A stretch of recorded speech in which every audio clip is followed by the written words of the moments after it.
Hi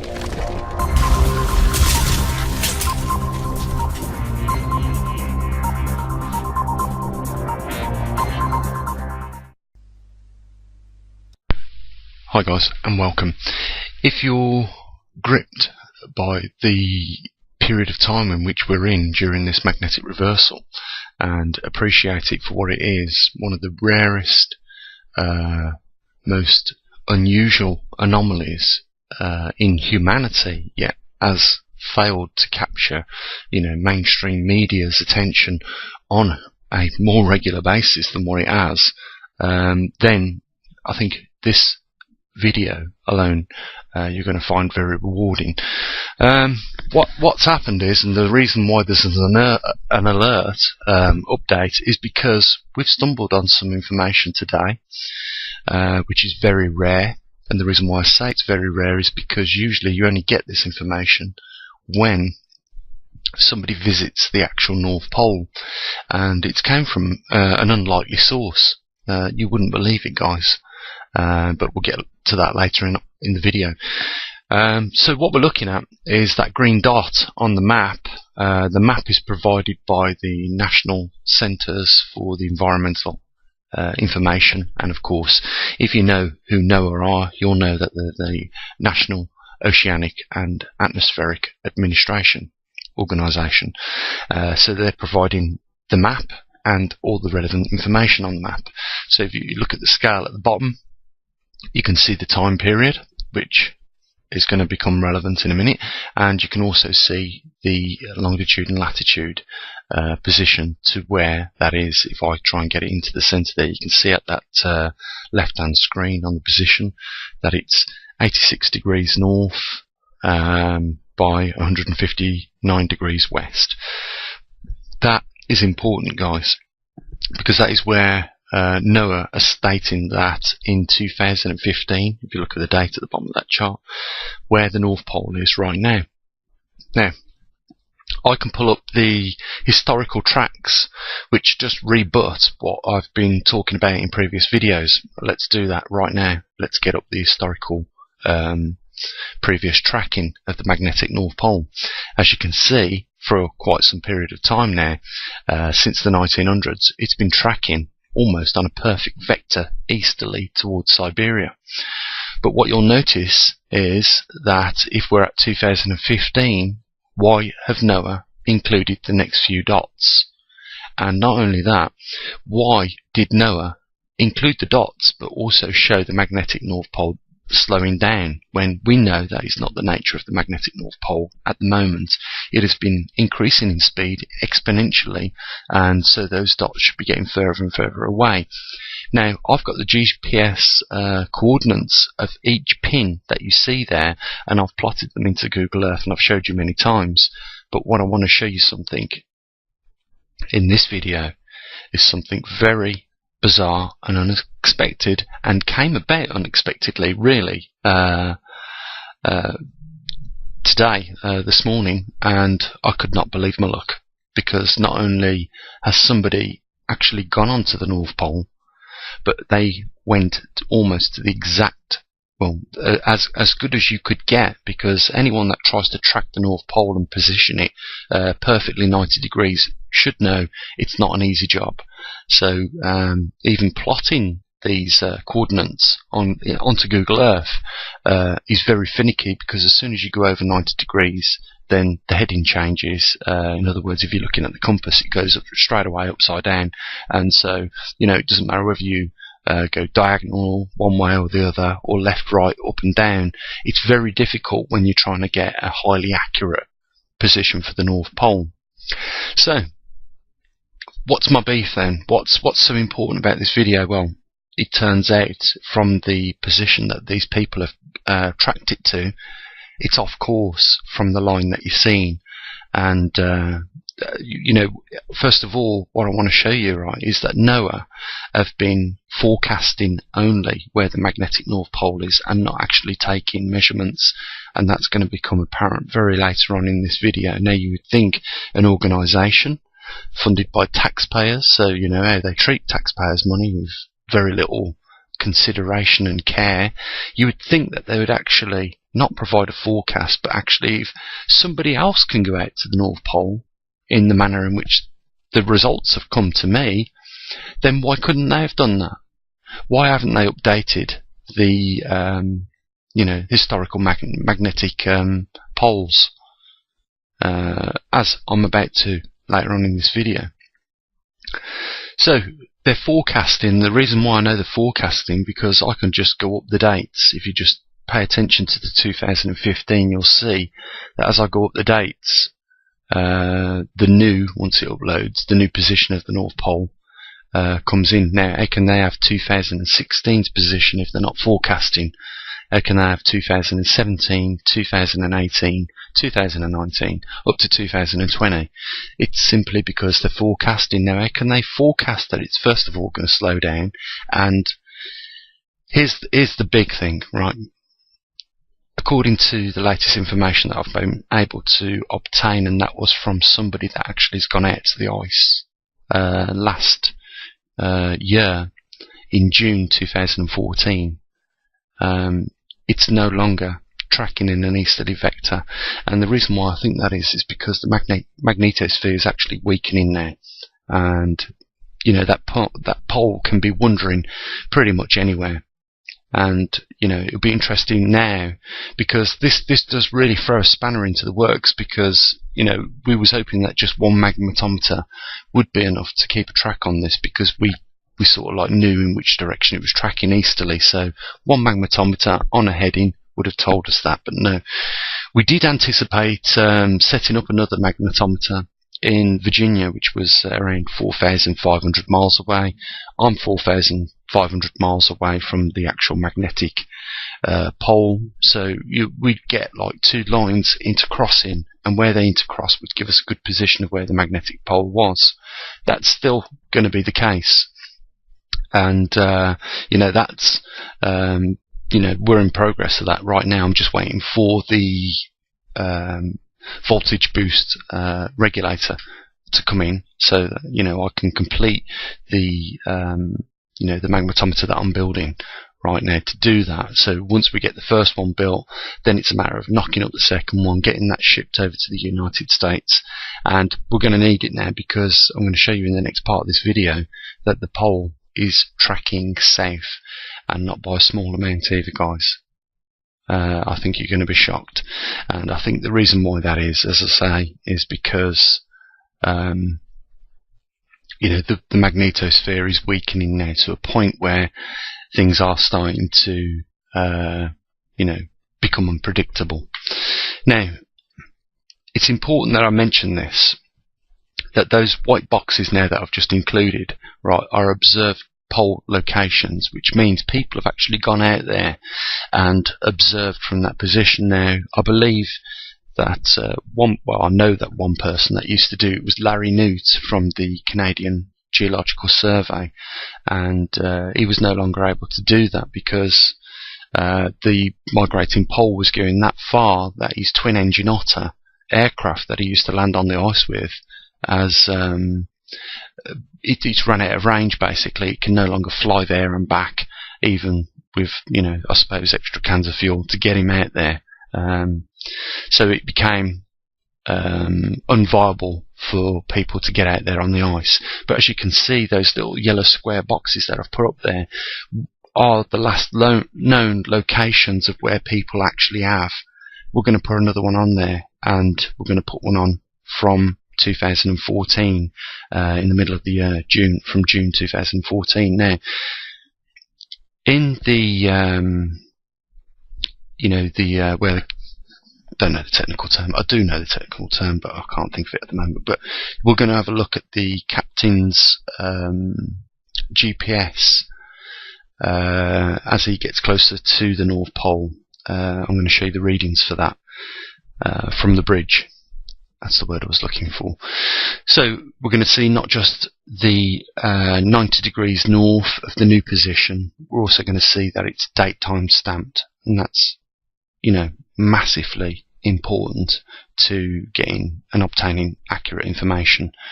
So we can say that we have a legitimate positioning of the North Pole where somebody has actually observed it from that location. And, you know, the last time this happened was in 2004. So, you know, without further ado, guys, let's get into how I obtained this information. First of all, it was a YouTube video, and it was a Russian nuclear icebreaker ship that now, believe it or not, guys, if you want to, you can book, you know, or reserve a place on this boat and go to the North Pole yourself. So, having found now this icebreaker ship that goes out to the North Pole regularly with passengers on board that want to go to the top of the Earth, or 90 degrees, you know, we're just going to tag onto the channel and you know, follow it year after year, and we're going to get not just forecasted positioning, but we're going to get at least, you know, at the least, ground observations of where the magnetic North Pole is. Now I'm going to show you, first of all, in the next video, the ship that goes out there, and then secondly, I'm going to show you where I've plotted these positions on Google Earth so that we can see the variation in which it's deviated from that present course that it's been following, at least up till 2007, or maybe shortly after that. Let's get on with that so that we can do this thing, guys.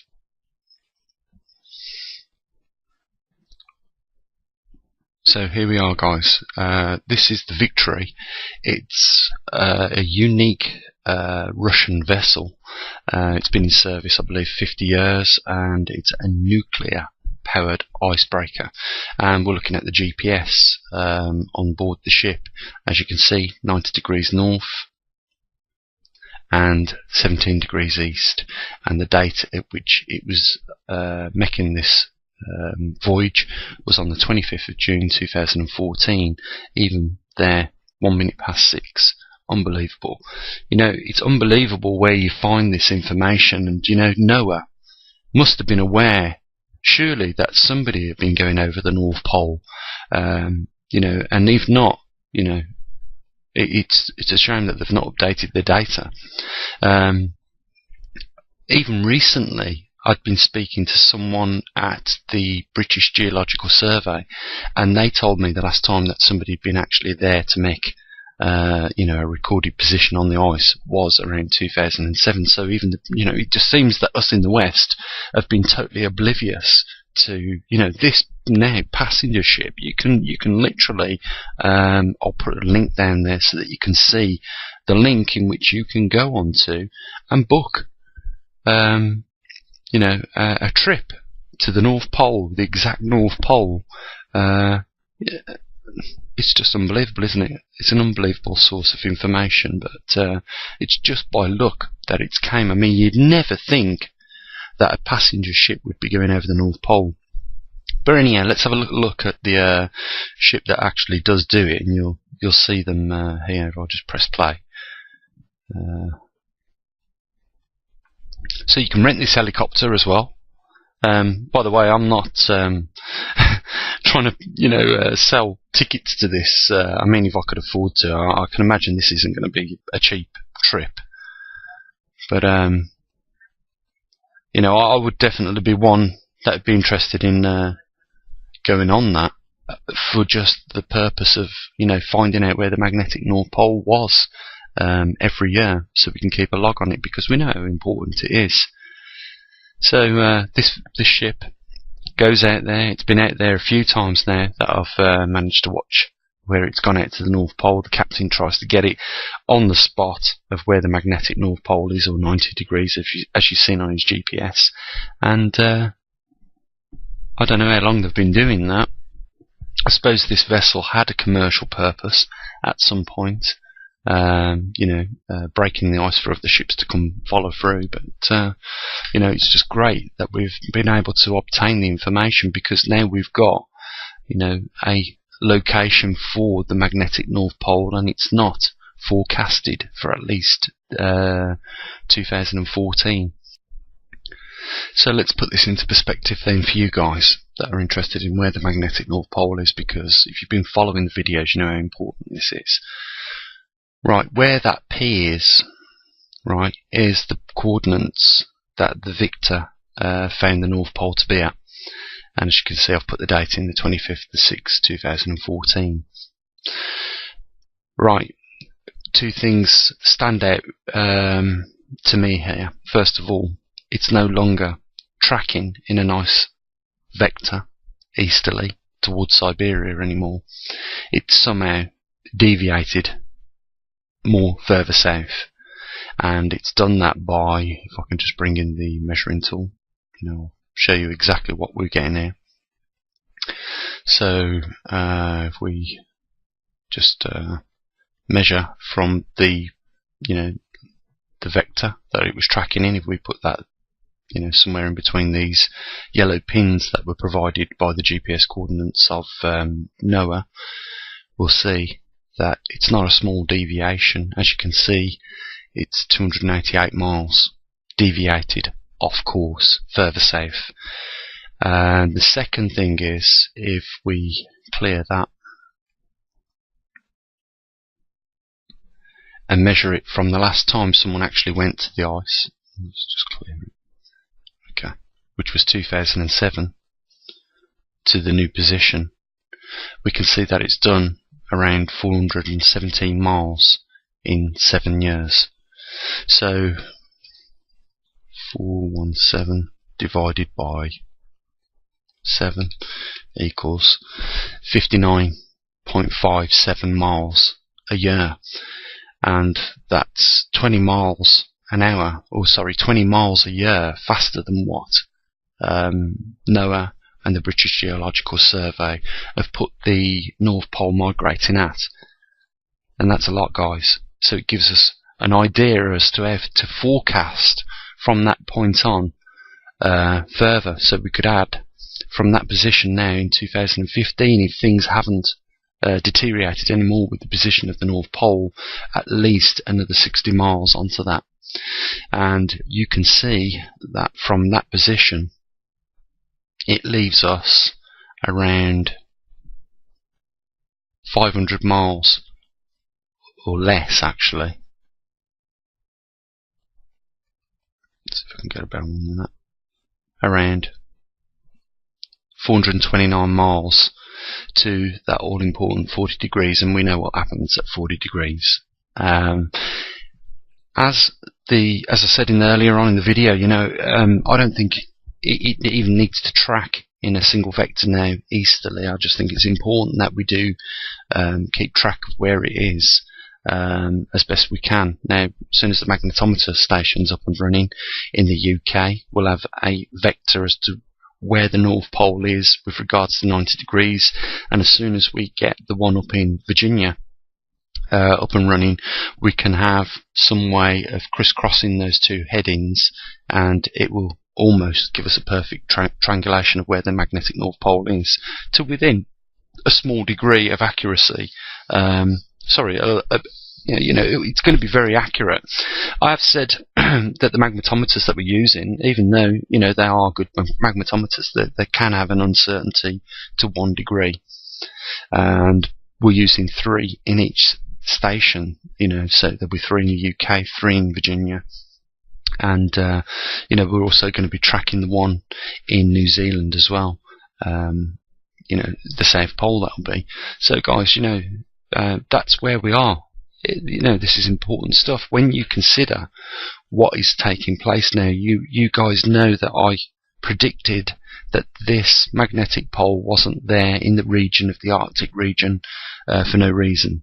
We wouldn't have polar jet streams, I believe, if it weren't for where the magnetic pole resides right now, somewhere over the Arctic region, but it's tracking south and easterly right now, or southeasterly, and that means I expect to see the polar jet streams, if there's a strong pole, be in formation, but as we know, they're weakening now. I've got something to show you here, guys, and I think you're going to be quite alarmed at what I've got to show you. So I'll just draw up the other map, so at least you know where it is, guys. If you check the GPS coordinates down here at the bottom of the screen before I leave this place, you'll see that it's, like I said, 89.5 is actually where the pin is, and you can just see how much things move on the westerly and easterly coordinates But trust me, I got it down as best as I could in that vicinity to 17 degrees east and 89.5 degrees north, which is virtually there. If you don't trust me, go onto Google Earth and see how hard it is to put the pin on 90 degrees and 17 degrees east, and you'll see for yourselves. It's in that vicinity of where I've marked the P. So let's go and have a look at the other map then, the other chart, because I've got something important to show you as well with that, and that's with regards to the weakening of the magnetosphere and the effects it's having on the polar jet streams right now. So here we are on the global weather modelling system, and most of it is real time. What I want to show you is jet streams and what's happening. So what you're looking at is your subtropical and polar jet streams, and as you can see, guys, they're indistinguishable. You can't tell them apart from each other, and you know, that to me is highly shocking. We've got hot and cool air mixing sporadically across the globe right now, and I think it's to do with the weakening magnetosphere. I was on a website the other day where scientists were, you know, not screaming about it, but they're saying that in the last 6 months, you know, the magnetosphere had noticeably dropped again. It's very difficult to get information from these organisations. I mean, we wouldn't have had it not been for that, you know, Russian passenger boat now, which is a nuclear icebreaker going over the North Pole. We wouldn't have got the data of where the North Pole is accurately as what they did on the spot if they hadn't have gone across the North Pole themselves in 2014. If we look at the SS TA, sea surface temperature anomaly, or, you know, as you may know it to be the El Nino, I want to point out a couple of areas first. We're going to go back on the wind chart and have a look what's happening over this region here, but it is a region which is increasing in sea surface temperature. And also a look at this, because these are both going to be affected by the intermingling of the polar and tropical jet streams, you know, that warm and cold air mixing. And you can see from for yourselves, guys, this is intensifying. If this information is being put out there correctly from NOAA, then you can see yourselves it's intensifying, and we are looking, as other scientists have already stated, to a severe El Nino. And when comparing the worst one we've ever recorded in '97, it looks like it's going to be worse than that, because that was recorded in November time, and we're not in November yet, we're rapidly approaching it. So, you know, I'm just giving you a heads up. This is going to get worse, guys, and I think we all need to pay attention to it. We've got now a southerly deviating magnetic pole at this moment in time. Just look at the yellow regions. These are hotter, by the way, than the red regions. Don't ask me why they did it on that scale. I mean, it just seems more logic to put it in red than it is in yellow, but they did it that way. And, you know, if you look at the scale, you'll see, you know, yellow's hotter than red. So, you know, if we just go back to the air and wind at surface, and then go back, we're going to start seeing more of these cyclic movements in these regions of where, you know, the sea surface temperature is recorded as being hotter. So just pay attention to these cyclic events in the future. And the region in this place here is where I was telling you another cyclic event could fall into, you know, producing a hurricane at some point if it hasn't already. So, you know, guys, you know, if they're talking about climate chaos, well, you know, you're seeing it firsthand. And I can't think why people would not want to pass on the information as to where the magnetic North Pole is, but perhaps they might be thinking, well, you know, there might be a few people out there that put two and two together, like I have, and understand, you know, what implications this could have. Bear this in mind, guys. You know, I'm going to end the video here, but bear this in mind.